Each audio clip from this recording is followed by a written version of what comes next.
भाई और बहनों, ये कलयुग की बिचली पीढ़ी है और इस परमपिता परमेश्वर सतगुरु रामपाल जी भगवान ने अपनी आत्माओं के आत्म कल्याण के लिए जो भी खेल खेलना होता है, जो खेल खेलना होता है, वो इसी समय खेलते हैं। इस समय परमपिता परमेश्वर अजब गजब लीलाएं करते हैं, अपने भक्तों की अग्नि परीक्षा लेते हैं, उन्हें तोड़ मरोड़ के हर प्रकार से उनके विश्वास की, उनकी दृढ़ता की परमेश्वर परख करते हैं। कबीर का मार्ग कठिन है, नहीं कायर का काम, इस पर चले कोई शूरमा या आठों पहर संग्राम। कबीर का ज्ञान अटपटा, झटपट समझ में ना आए, जिसको झटपट समझ में आ जाए उसकी सारी खटपट मिट जाए। जलाऊं भी तपाऊं भी, चिमटे से खाल उतारूं, फिर भी जो ले नाम हमारा, भाई उसको पार उतारूं। इतना आसान नहीं है भाई और बहनों, सतलोक की यात्रा बहुत लंबी है। 16 शंख कोस पर हमरा तकिया, हम गगन मंडल के जिंदा, हुक्म हिसाबी हम चल आए, काटन यम का फंदा। ये परमात्मा इतनी आसानी से लेकर नहीं जाएगा। सतलोक जाना है, हमें इतनी आसानी से आने भी तो नहीं दिया। कितना रोका परमपिता परमेश्वर ने, कितनी बार संकेत किए, कितनी बार आकाशवाणी की, बच्चों मत देखो इस नादान की नादानी, तुम्हें अपने परमपिता के भंडार से सब कुछ मिल रहा है, सतलोक में तुम्हें किस चीज़ की कमी है। बहुत समझाया परमात्मा जी ने, हम नहीं समझे, नहीं माने। अंत में परमात्मा ने कहा ठीक है भाई, जैसी तुम्हारी मर्जी है। तो अब भी परमात्मा हर प्रकार से तोड़ मरोड़ के देखेगा कि इस काल में, इस काल की व्यवस्था में, काल की व्यवस्था क्या होती है। आन उपासना, गंदी राजनीति, झूठा भाईचारा, लोक दिखावा, मान बढ़ाई, चौधर, ये सब काल की चाल है, काल व्यवस्था है। तो अब भी परमात्मा तोड़ मरोड़ के देखेगा, ढंग से चूड़ी चढ़ा चढ़ा के देखेगा ये परमात्मा। और जिस आत्मा में जरा सा भी दोष होगा, जरा सा भी द्वेष होगा, जरा सा भी जिसमें मैल होगा, कमी होगी, नहीं लेकर जाएगा परमात्मा। इस परमेश्वर को 24 कैरेट सोना चाहिए, 24 कैरेट सोना। बच्चा खेल रहा था, छोटा ही था, 5-6 साल का। उसने देखा उसका मामा आ रहा है। बच्चे ने अपने मामा जी को देखते ही दौड़ लगा दी घर की तरफ, अपनी माँ को बताने के लिए। हाफता हुआ गया। माँ ने कहा अरे क्या हुआ, क्यों आप रहा है। मामा आ गया, मामा आ गया, मामा आ गया। तो माँ ने कहा कि तू इतना चिल्ला क्यों रहा है। अरे है तो भाई मेरा ही, अरे है तो आखिर भाई मेरा ही, इतना क्यों चिल्ला रहा है तू। लेकिन बच्चे के लिए नई बात थी। इसी प्रकार भाई और बहनों, 10 अप्रैल 2026 को शाम के 5 बजे के बाद हिसार जेल से बाहर निकले परमपिता परमेश्वर सतगुरु रामपाल जी भगवान। और उनके बाहर आते ही काल एक बार फिर से साध संगति से जुड़े भाई बहनों के पीछे लग गया। जो कमज़ोर हैं उनको तोड़ने के लिए, डगमग करने के लिए। जो लोग पहले साथ संगति से जुड़े हुए थे, बीच में छोड़कर चले गए थे, या जो झुमकरा वाली स्थिति में थे, उन्होंने फिर बाकी सत्सेवक भाई बहनों को फ़ोन करने शुरू कर दिए, भाई हम तो जा रहे हैं गुरु जी के दर्शन के लिए, भाई हम तो जा रहे हैं सतलोक आश्रम धनाना में, तुम भी चल रहे हो क्या। तो भाई और बहनों, अभी वो नादान हैं, अभी वो बच्चे हैं। जो बच्चा अपने मामा जी को देखते ही एकदम से दौड़ लगा दी और माँ को बोला माँ मामा आ गया, मामा आ गया। तो ये भाई बहन जो थोड़ी सी नादानी दिखा रहे हैं, थोड़ा सा जो एक कच्चापन दिखा रहे हैं ना, ये उस 5-6 साल के बच्चे की तरह है कि गुरुजी आ गए, गुरुजी आ गए, गुरुजी आ गए। और जो साध संगति से जुड़े सत्सेवक भाई बहन जो दृढ़ हैं, वो उस माँ की तरह हैं कि भाई चिल्ला क्यों रहा है, अरे भाई तो आखिर मेरा ही है। तो साथ संगत वाले भाई बहन उनको जवाब भी दे रहे हैं नादान बच्चों को कि भाई इसमें इतना चिल्लाने की क्या बात है, गुरुजी तो सदा से हमारे घर पर शब्द रूप में विराजमान हैं। अब तो गुरुदेव भगवान हिसार जेल से आए हैं, अरे शब्द रूप में तो हमारे घर पर ही है परमात्मा। हमने कब उनको अपने से दूर समझा था? तो भाई और बहनों, ये परीक्षा है, और इस परीक्षा में भाई कोई बिरला आत्मा होगी जो अंत तक धैर्य बनाकर, ज्ञान को आधार बनाकर, बुद्धि विवेक का इस्तेमाल करके और अपने परमपिता परमेश्वर जी को प्रसन्न कर पाएगी।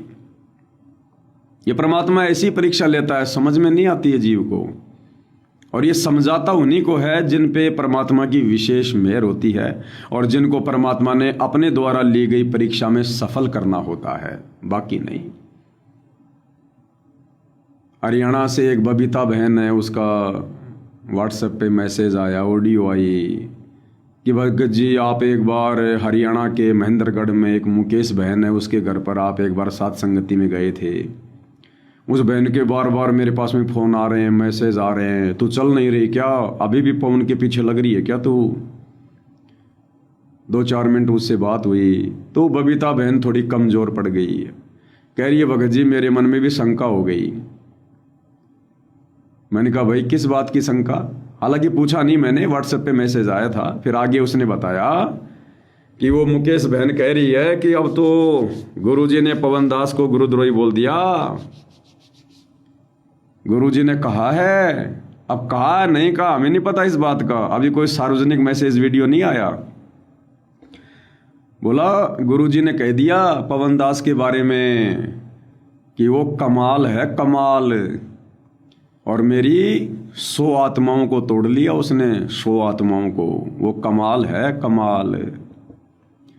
तो बबीता बहन कह रही थी भगत जी मुझे भी शंका हो गई है। अब देखो भाई और बहनों, अब देखो मुझ पवन दास की तरफ से तो तुम सारे फ्री हो। ना मैंने पहले किसी को बांध रखा था, ना मैं आज किसी को बांध के रखूंगा, ना मैं आगे मेरा बांधने का कोई मकसद है। भाई सतगुरु महिमा करना मेरा जन्म सिद्ध अधिकार है। मुझे तो अनंत युगों के बाद परमात्मा ने ये मौका दिया है अपनी महिमा फरमाने का, तो मैं तो भैया इस मौके को चूकूंगा नहीं। चाहे मैं गुरुद्रोही हूँ, चाहे मैं गुरुमुखी हूँ, चाहे मैं कमाल हूँ, चाहे मैं कमाली हूँ, मैं जैसा भी हूँ मुझे पता है कि मेरे गुरुजी के प्रति मेरे क्या भाव है, मेरी क्या श्रद्धा है, और मैंने संगत को किस प्रकार से यूज किया है, या फिर मैंने संगत का कुछ भला किया है। तो मेरी तरफ से तो भैया देखो, मैं तो बार बार कहता हूँ, मेरे किसी भी जवाब का कोई इंतज़ार मत करो। सारे साध संगति से जुड़े भाई बहन स्वतंत्र हैं, फ्री हैं, कभी भी आ सकते हैं, कभी भी जा सकते हैं। धनाना जाओ, चाहे दिल्ली के मुंडका में जाओ, कहीं भी जाओ भाई।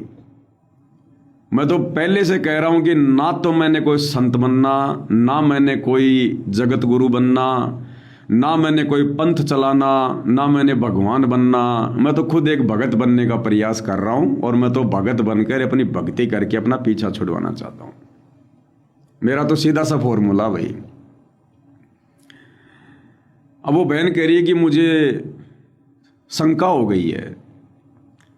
अब भाई साध संगति से जुड़ी होने के बाद और इस समय कह रहे हो कि मुझे शंका हो गई है, तो भाई ये शंका तो देखो लेके डूबने वाली है। अगर शंका आ गई है तो ये शंका लेके डूबने वाली है।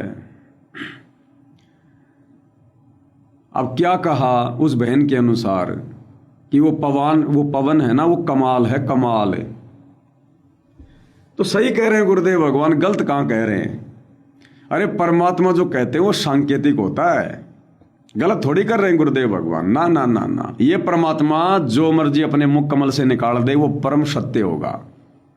हाँ, ये अलग है कि भाई उनके संकेतों को कोई समझ पाता है, कोई नहीं समझ पाता है।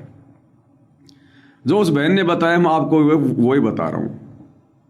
हालांकि मेरे पास ऑडियो भी है, मैं आपको सुना भी सकता हूँ। कोई सोचे भाई अपनी तरफ से बातें बना के ये पवन दास कह रहा है ताकि और भक्तों को रोका जा सके। अरे भैया, मैं किसी को नहीं रोकना चाहता।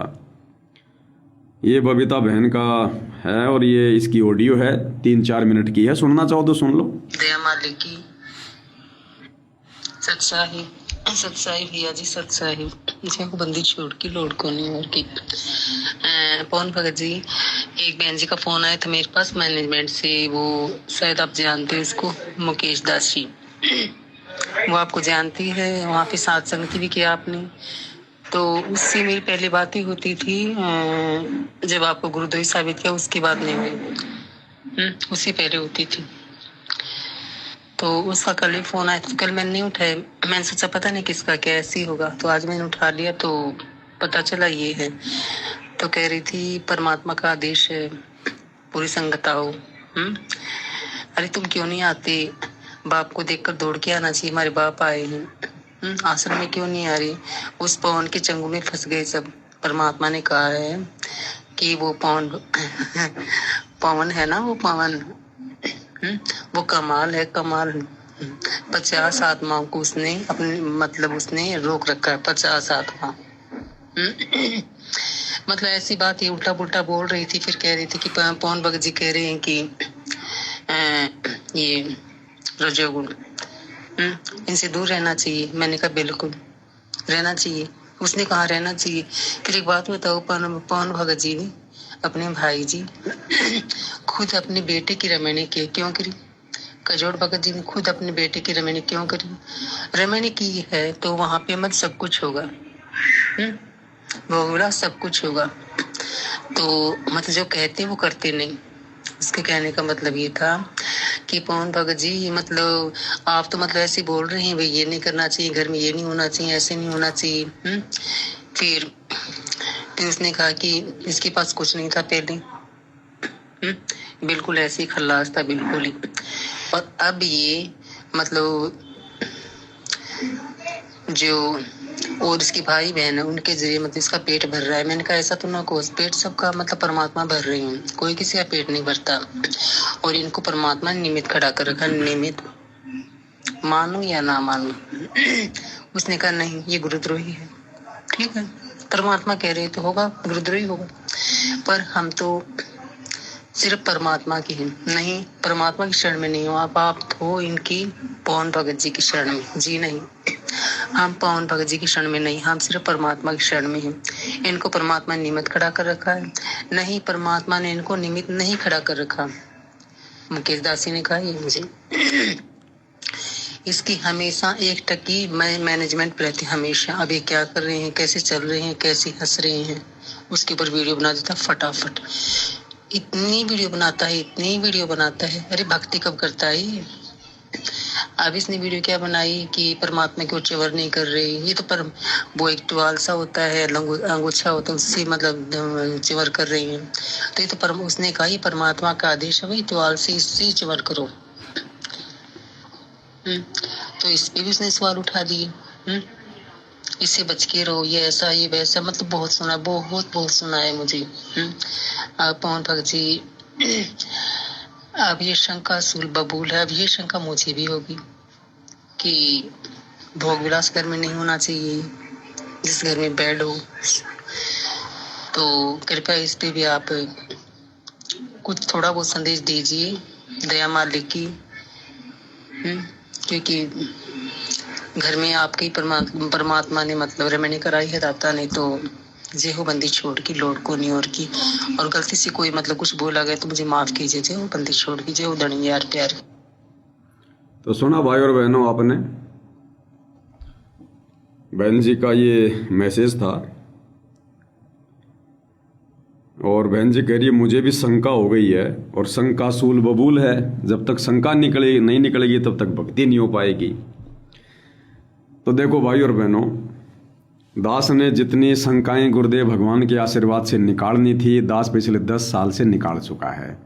ना मुझे कोई शंका है, ना मेरे परिवार में किसी को कोई शंका है, और ना उन भगत भाई बहनों को शंका है जिन्होंने ज्ञान को आधार बनाकर साध संगति से जुड़कर परमपिता परमेश्वर जी को जाना है और पहचाना है। और इसके बावजूद भी यदि मन में कोई शंका रह गई है तो बहन ये कमजोरी है, ये कमजोरी ले डूबेगी देर सवेर। बड़ा मुश्किल है अब आपका बच पाना, क्योंकि मन में दोष आ गया, बस वहीं से हमारी कहते हैं ना गोभी खुदनी शुरू हो जाती है। तो बहन की क्या शंकाएं हैं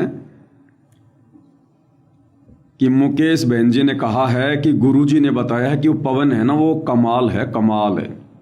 तो बहन जी गुरुजी बिल्कुल सही कह रहे हैं जो आपने ऑडियो भेजी है ना, बिल्कुल सही कह रहे हैं। अरे गुरुजी ने ये थोड़ी कहा कि वो 650 साल पहले वाला कमाल है, ये तो जिक्र ही नहीं किया जैसा आपने ऑडियो में बताया। ना गुरुजी ने ये कहा कि ये पवन वो कमाल है जो 650 साल पहले गुरुद्रोही हो गया था। गुरुजी तो ये कह रहे हैं कि वो कमाल है, कमाल। कमाल यानी जबरदस्त, अजब गजब। वो पवन तो जबरदस्त है। कमाल यानी अरे तूने कमाल कर दिया, क्या कमाल का लड़का है, अरे वो क्या कमाल का भगत है। तो गुरुदेव कह रहे हैं वो पवनदास है ना, वो कमाल है, कमाल है। यानी वो भाई जबरदस्त आदमी है, वो छोटा मोटा भगत नहीं है, वो कमाल का भगत है। और फिर आगे क्या कहा, उसने मेरी 50 आत्माओं को तोड़ लिया। तो ये थोड़ी कहा कि मेरे से तोड़ लिया। गुरुजी ने ये नहीं कहा ना कि मेरे से तोड़ लिया, मेरे आश्रम से तोड़ लिया, भक्ति मार्ग से तोड़ लिया, कुछ नहीं कहा। क्या कहा कि मेरी 50 आत्माओं को तोड़ लिया। तो सही कह रहे हैं गुरुदेव भगवान। परमात्मा ने जिन 50 हंस आत्माओं को अंत में अग्नि परीक्षा में पास करके सतलोक लेकर जाना है, उन 50 आत्माओं को गुरुदेव कह रहे हैं पवन ने काल से तोड़ लिया।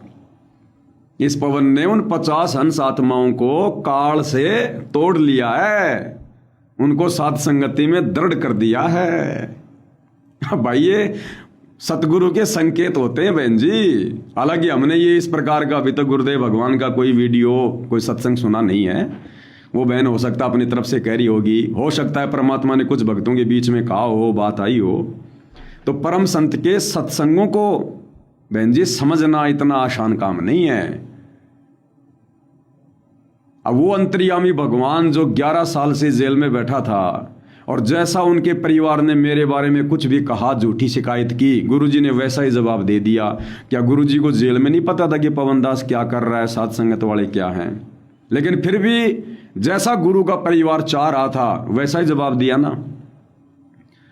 अब गुरुजी उसी परिवार के बीच में तो बैठे हैं धनाना आश्रम में। अब अगर वो धनाना आश्रम वाले मेरे बारे में कुछ कहेंगे, कुछ पूछेंगे, कुछ जानना चाहेंगे, तो गुरुजी वैसा ही तो जवाब देंगे जैसा कि गुरु का परिवार सुनना चाहता है। लेकिन देंगे संकेतों में कि भाई वो कमाल है, कमाल, गजब का भगत है, तगड़ा भगत है, कमाल भगत है, और मेरी 50 आत्माओं को तोड़ लिया, काल से तोड़ लिया।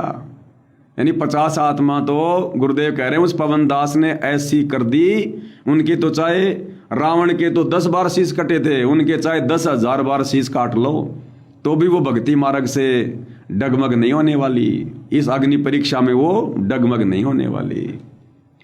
तो पहला जवाब तो ये बहन जी तुम्हारा। देखो मेरे पास तो ऐसे जवाब मिलेंगे, किसी को पसंद आए तो ठीक है, ना पसंद आए तो ठीक है। दूसरा, उस बहन ने कहा कि ये पवनदास जो कहता है वो करता नहीं है। ये बोला रजोगुण से दूर हो जाओ, रजोगुण से दूर हो जाओ, और इसने अपने बेटे की रमेणी कर दी। और उधर वो कजोड़ भगत है, उसने भी अपने बेटे की रमेणी कर ली। तो भाई मैं पवनदास जो मैंने कहा, भाई मैं तो उस पर टिका हुआ हूं मेरे गुरुदेव के आशीर्वाद से। अगर मैंने कोई रमेणी करी हो अलग से, और मैं पवनदास अगर मैंने कोई रमेणी कर ली हो, या आप भाई बहनों को रजोगुण से दूर होने का संदेशा देकर अगर मैं अभी रजोगुण में घुसा हुआ हूं, तब तो देखो मैं गलत हूं। अब भाई मेरा बेटा क्या करेगा, मेरी बेटी क्या करेगी, मेरी पत्नी क्या करेगी, मेरा बाप क्या करेगा, मेरी माँ क्या करेगी, देखो भाई उनका मैं ठेकेदार नहीं हूं। भाई जॉइंट फैमिली है, एक परिवार में रह रहे हैं। अब बेटे ने अगर रमेणी अगर कर ली है तो भाई उसके संस्कार हैं, संस्कार को तो भगवान काटता है, पवनदास थोड़ी काट सकता है। अगर उसके संस्कार में रमेणी थी, क्या कहते हैं गुरुदेव, अगर किसी के भाग्य में, किसी के संस्कार में शादी होनी है तो होगी, चाहे माँ बाप उसकी बातचीत भी मत करो, होगी। तो गुरुदेव भगवान ने उसके संस्कार में लिखी हुई थी भाई। तो मैं पवनदास गुरुजी से बड़ा हूं क्या जो अपने बेटे के संस्कार काट दूंगा? तो ये परमात्मा की रजा थी, परमात्मा की मौज थी, उसके भाग्य में थी, परमात्मा ने दया कर दी। हम क्या कर सकते हैं इसमें? अब लड़का ने रमेणी कर ली तो मैं लड़के को घर से बाहर निकाल दूं क्या? क्या मैंने कभी कहा किसी भी वीडियो में कि भाई जिस भी भगत भाई बहन का लड़का या लड़की रमेणी कर ले उसको घर से बाहर धक्के दे दो, उसका सामान रोड पे फेंक दो? मैंने कहा कभी? भाई हर एक आत्मा के अपने अपने संस्कार हैं। हम यही तो गलती कर रहे हैं। अभी तक हम उनको अपना ही बेटा बेटी मान रहे हैं, अभी तक हम ही उनके ठेकेदार बने हुए हैं, तो हम धोखा खाएंगे, मार खाएंगे। भाई मेरे संस्कार अलग हैं, मैं आत्मा अलग हूं। मेरे बेटे के संस्कार अलग हैं, वो अलग आत्मा है। पिछले जन्म में ना जाने हमारे क्या संपर्क थे, दुश्मन थे या दोस्त थे। वर्तमान में परमात्मा की शरण में आ गए, कोई पिछला ऋण संस्कार था, तो ये परमात्मा जानते हैं मालिक ने किनको रमेणी करवा के रखना है अपनी शरण में और किनको बिना रमेणी के रखना है। तो ना तो इसमें किसी कजोड़दास की गलती है, ना किसी पवनदास की गलती है। अगर संस्कार भगवान ने जोड़ रखे हैं किसी के साथ है, तो भैया पवन की या कजोड़ की औकात नहीं है जो उस घर में बेटी नहीं आएगी। मैंने जो कहा वो परमात्मा के भक्ति विधान के अनुसार कहा है कि भग भोग्या भग उपजय, भग से बचा न कोई, और जो कोई भग से बचे भगत का आवे सोई। तो दास ने तो केवल संदेशा दिया है कि जब तक हम रजोगुण में पड़े रहेंगे, शारीरिक संबंधों में बंधे रहेंगे भैया, तब तक तो हम भक्ति के निकट भी नहीं हैं। चाहे अपने आप को कितना बड़ा सेवादार, कितना बड़ा भगत, कितना बड़ा मंत्र जाप करने वाला क्यों ना समझें। आग पराई आपनी हाथ दिए जल जाए, नारी पराई आपनी भोगे सब कुछ जाए। मैंने तो बंदी छोड़ का विधान बताया है और मैं खुद उनके विधान को उन्हीं के आशीर्वाद से फॉलो कर रहा हूं। अगर मैंने कोई त्रुटि कर दी हो, मैंने कोई गलती कर दी हो, तब तो देखो मैं दोषी हूं भाई। तो इसमें देखो पवनदास की कोई गलती नहीं है, ये तो फिर बेफिजूल की बातें, फालतू की बातें हैं। अब परमात्मा कहते हैं कबीरा तेरी झोपड़ी गल कटियन के पास, भाई जो करेगा सो भरेगा, तू क्यों भैया उदास। अगर बेटे ने रमेणी करके कोई गलती कर दी है तो बेटा जाने और परमात्मा जाने, भाई मैं क्या कर सकता हूं इसमें बताओ। मेरी जिम्मेदारी भगवान ने दे रखी है, घर से बाहर तो निकाल नहीं सकता। लड़ाई झगड़ा राग द्वेष तो मन मुटाव तो मैं उससे वो कर नहीं सकता। अब उसके संस्कार, मोक्ष मिलेगा नहीं मिलेगा, भक्ति बनेगी नहीं बनेगी, वो भी सारे लाइव देखता है, सत्संग सुनता है। बालक थोड़ी है, अगर रमेणी हुई है तो बच्चा थोड़ी है, 20-21 साल का हो रहा है। तो ये अब उस आत्मा के अपने संस्कारों पर निर्भर करेगा। इसमें पवनदास की कोई ठेकेदारी, कोई जिम्मेदारी नहीं बनती है इसमें।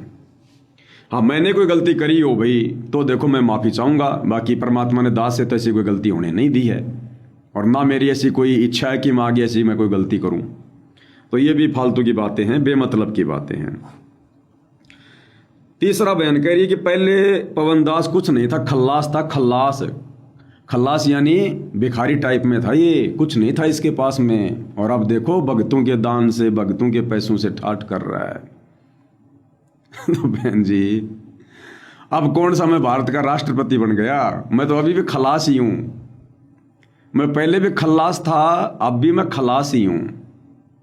ना मेरे नाम पे कोई गाड़ी घोड़े, ना मेरे नाम पे कोई जमीन, ना मेरे नाम पे कोई मकान, कुछ तो नहीं है। मैं तो खलास आदमी हूं। क्या है मेरे पास में बताओ।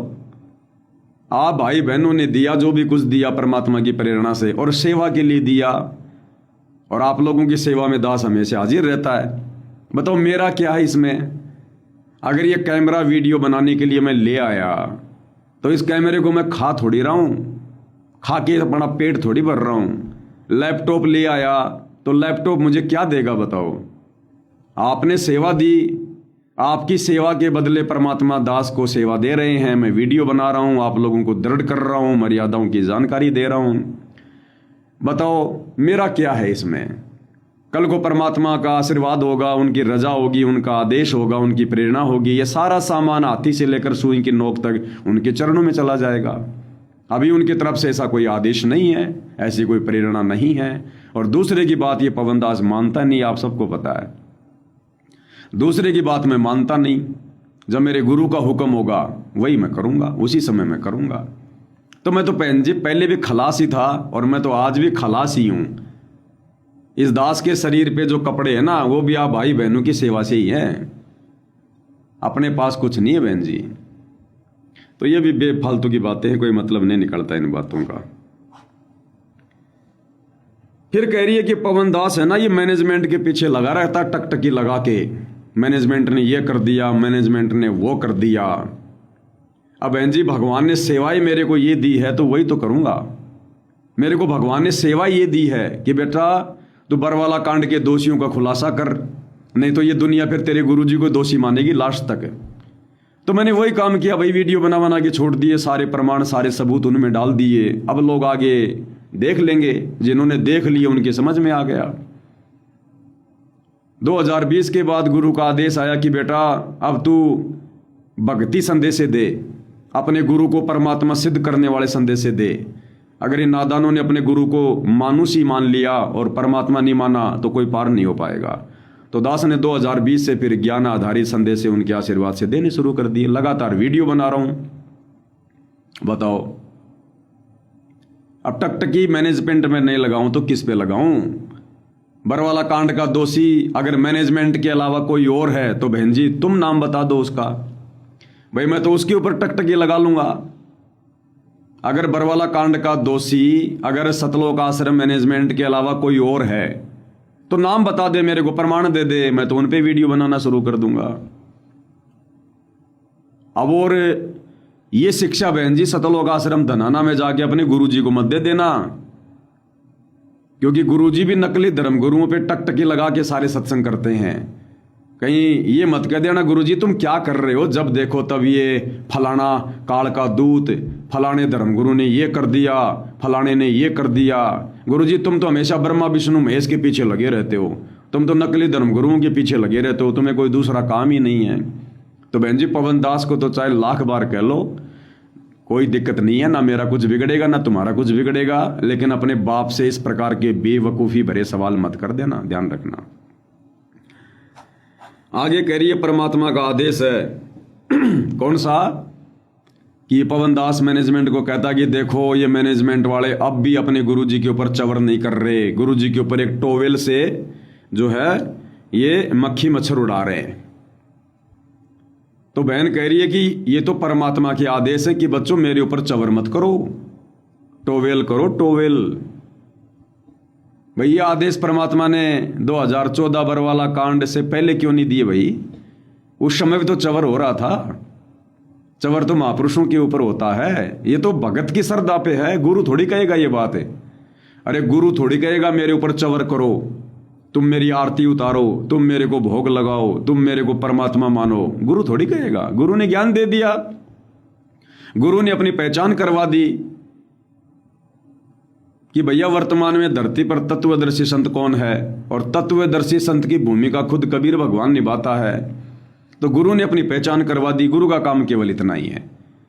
अब पहचान होने के बाद ये तो गुरु के शिष्यों का धर्म है कि गुरु फिर अपने शिष्यों को इतना ज्ञान देने के बाद और शिष्यों की इतनी समझ में आने के बाद फिर वो शिष्य क्या करेंगे? अपने गुरु को अपनी पलकों पे रखेंगे या गुरु को मानुष मानकर फिर वैसा ही व्यवहार करेंगे? तो ये तो शिष्यों के बुद्धि विवेक के ऊपर है। तो जो टोवेल है ना वो शोभा नहीं देता है बहन जी। महापुरुषों पे चवर होता है जब ये पता चल जाए कि ये भगवान है, परमात्मा है, तुम टोवेल से करोगे क्या? फिर तो तुम्हारे से नकली धर्मगुरुओं के चेले भी लाख गुना अच्छे हैं जो अपने गुरुओं पर चवर करते हैं। तो ये भी कोई फालतू की कोई मतलब वाली बात नहीं है। अब भाई और बहनों, दास क्यों सुना रहा है, दास क्यों कह रहा है? मुझे पता है कि जिन्होंने बिगड़ना है वो तो बिगड़ चुके हैं, और जिन्होंने सुधरना है वो सुधर चुके हैं। ये भी परमात्मा ने पहले ही फाइनल कर लिया है। अब तो परमात्मा केवल साध संगति से इस प्रकार की लीलाओं को जन्म देकर, इस प्रकार की लीला करके करनी और कथनी वाली परमात्मा साध संगति से वो कचरा जो थोड़ा बहुत है ना, परमात्मा उसको निकाल रहा है। और बता दूं बहन जी तुझे मैं, बबीता बहन, जिस मुकेश का तेरे पास फोन आया है, पहले वो संजय दिल्ली वाले की चेली थी। पवन दास के पास तो वो बाद में आई थी मेरठ में, पहले वो हिमाचल में जाया करती थी संजय दिल्ली वाले के पास में। तो उसका कोई स्टैंड नहीं है। वो कहते ना बिना पैंदे के लोटे, कभी इधर कभी उधर। तो दास को तो इनके बारे में पहले से पता था बहन जी, और ये तो साध संगति से बहुत पहले से आउट है। ये तो 2022 में ही साध संगति से चली गई थी। फिर आज इसकी इस प्रकार की बातें करना कोई नई थोड़ी है। आपको तो कोई फर्क ही नहीं पड़ना चाहिए। ये तो 3 साल पहले सात संगति से आउट हो चुकी है, इसका तो कोई लेना देना नहीं है, कोई रोल ही नहीं है। तो भाई और बहनों, आप और हमने थोड़ा दृढ़ रहने की आवश्यकता है। देखो, मैं पवन दास क्लियर कर चुका हूं, फिर बार बार मैं क्लियर कर देता हूं भाई, गुरुदेव भगवान हिसार जेल से सतलोक आश्रम धनाना में पधार चुके हैं। आज 7वां दिन है शायद। भाई, जिसने जाना हो शौक से जाओ, जिसने दर्शन करने हो शौक से करो, तुम्हारा बाप है भाई। पवन दास क्यों मना करेगा? मैं गधा हूं जो मैं मना करूंगा?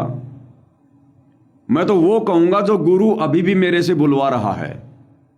मैं उतना ही करूंगा जितना गुरु अभी मेरे से करवा रहा है। वो क्यों बुलवा रहा है, क्यों करवा रहा है, ये वो जाने, उसकी मौज। मैं अपनी तरफ से क्यों बोलूंगा भाई? भगवान के दर्शन के लिए मना क्यों करूंगा मैं? मेरे से भगवान जितना बुलवा रहा है मैं उतना कह रहा हूं। अब मेरी बात अगर आप लोगों को अच्छी नहीं लग रही है, मेरी बात आपको ज्ञान आधारित नहीं लग रही है, आपको लग रहा है कि पवन दास हमें ठग रहा है, हमें भरमा रहा, हमें भटका रहा है, तो पवन दास तो तुम भाई बहनों से सैकड़ों हजारों किलोमीटर दूर बैठा है। मैंने कोई रस्सियों से बांध थोड़ी रखा तुम्हारे को।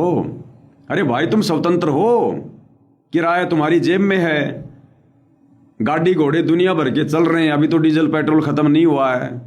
जब तुम्हारी मर्जी है जाओ ना, धनाना में जाओ, कहीं भी जाओ तुम। मैंने किसी को बांध के थोड़ी रखा है, और ना मैं बांधूंगा किसी को। मैं तो जब तक मेरा गुरु मेरे से बुलवाएगा, जब तक उनका आशीर्वाद मेरे शीश पे है भैया, मैं तो उनका कुत्ता हूं, और कुत्ते का काम होता है भौंकना। ठीक है, मैं कब जाऊंगा कब नहीं जाऊंगा, जाऊंगा या नहीं जाऊंगा, ये मेरी मौज है, ये मेरे बुद्धि विवेक के ऊपर है, मेरी समझ के ऊपर है। परमात्मा ने सबको समान रूप से ज्ञान दे रखा है, तो मेरी तरफ से सारे के सारे फ्रीडम है भाई। टेंशन ना लिया करो ऐसे कोई बात की। जिसने जाना है जाओ, जिसने ना जाना है साथ संगति से जुड़े रहो, वीडियो देखते रहो। शब्द रूप में भगवान घर पे विराजमान है, भक्ति करते रहो। क्या दिक्कत आ रही है इसमें? 2-4 जाके देख लिए, क्या हुआ उनके साथ में, आपके सामने है।